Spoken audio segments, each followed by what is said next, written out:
Alright guys, so I wanted to do a video. I was going to stitch the person, but I decided not to just because I think they'd probably respond badly. I think they're having a hard time right now dealing with criticism and just a lot of what's going on. Believe they are autistic, so I get it. I understand what it's like. I'm not saying I am autistic, but I can sympathize with what it's like to have things going on around DC unjust that are not right. I've been told numerous times that I carry many of the traits of an autistic person. So I understand what it's like when you see other things going well for people or in general when they're not going well for you, or when you just perceive that maybe you're fine, but other stuff going on is not right.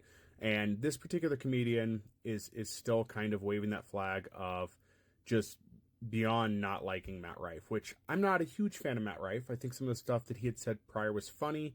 I don't think he's great. I don't think he's going to be that amazing.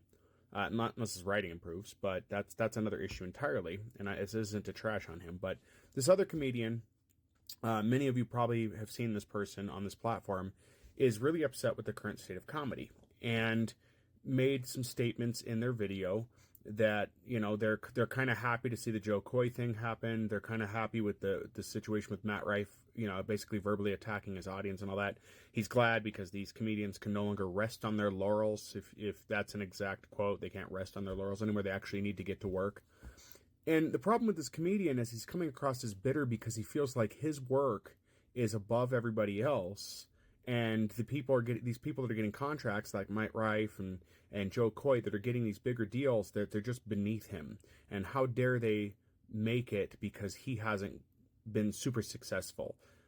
This same person had a book they put out, which, hey, hats off to them. Writing a book is a huge deal. I would love to write a book on just politics, an opinion piece, but I don't have the skill for that. Not at this point, anyway, or the time for that matter. So, you know, hats off to that content creator for writing a book. And again, if you know what I'm talking about, they do have a book. You should probably check it out. It's something that I will probably seek out to look into from his perspective. Because I don't hate this guy. I don't. It's a content creator I watched a lot. But his views become so negative. And I get it because I've gotten in that place myself. But I've had to learn to temper that a bit. And he goes on to say that he's kind of happy to see the failure of these comedians because it's going to force comedy to evolve, that it's going to force these comedians to be better. It's going to weed out the lower comedians. He didn't say lower. That's me putting it in there. But that it's basically, you know, going to get rid of these hacks. I'll put it that way for him. Hacks. He might as well just start using that term because that's what he's referring to them as, hacks. But that's kind of a dirty word in comedy, right? Call somebody a hack. Older term because I haven't heard that used in a while. But here's the problem. Here's where I disagree with this person. And if they see this, I hope they do. I always hope that people see my content, but it never happens. I'm down here and they're up there, you know. Like he's got the numbers, I don't. But you know, it's one of those things where I think this comedian has a disconnect with reality. When it comes to great comedians who write content that is more than just the eggplant and fart jokes. Sorry, took me a minute for that. Eggplant and fart jokes. Those comedians are far and few between that actually have witty content. It's just not there. And it hasn't been for a while. This isn't something new. And I'm sorry this comedian, this content creator, thinks that somehow they're being hidden or they're just trapped behind a wall someplace. But the American public has become dumber. They have been beaten down so badly by the system. The education system has failed people that comedians have a hard time with intelligent content. They have a hard time getting it out there because a lot of people don't have the mental capacity to want to talk about politics or deal with politics. We had comedians who were good. We did. We had, you know, one that comes to mind is George Carlin. But after George Carlin was gone, for me anyway, there was a huge decline in comedy. It just wasn't as witty. It was starting to taper off.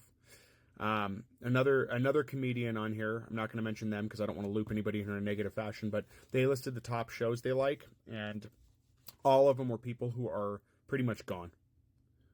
Bill Hicks was taken too early. He had some great content. I see his quotes floating around the internet all the time. A lot are unattributed to him, but they're there. You know, Robin Williams had good content. His was more goofy, but it did hit you when you didn't expect it to. George Carlin was doing stuff in a way that was in your face, and it made you think about it, made you laugh at the situation and actually see. We have Bill Burr left. Not that that's bad, but that's pretty much what I've left. I know there's a couple others that I'm forgetting at this point, but that's prominently sticking in my mind because that's how impactful he is. When I think about intelligent comedy, I think Bill Burr. I haven't heard anything new from Ricky Gervais in a while. I don't know where he's at, but his stuff was intelligent too, but we don't. Now, the idea that this comedian puts forth that somehow this wave of dumb comedians is new, you must be forgetting the history of comedy. There have always been dumb comedians. We don't have to go back very far to see that, and I'm sorry to this person, because I know they're trying to get their stuff back together, but they've really screwed up their career, but Dane Cook. Dane Cook was the Matt Rife of comedy at one point. If you don't believe that, go watch Vicious Circle. His jokes weren't intelligent. They were relatable. And that's the problem, is that people don't have the mental capacity right now. Not that they're necessarily dumb. Let's give them the benefit of the doubt. The general public's intelligent, they're just tired.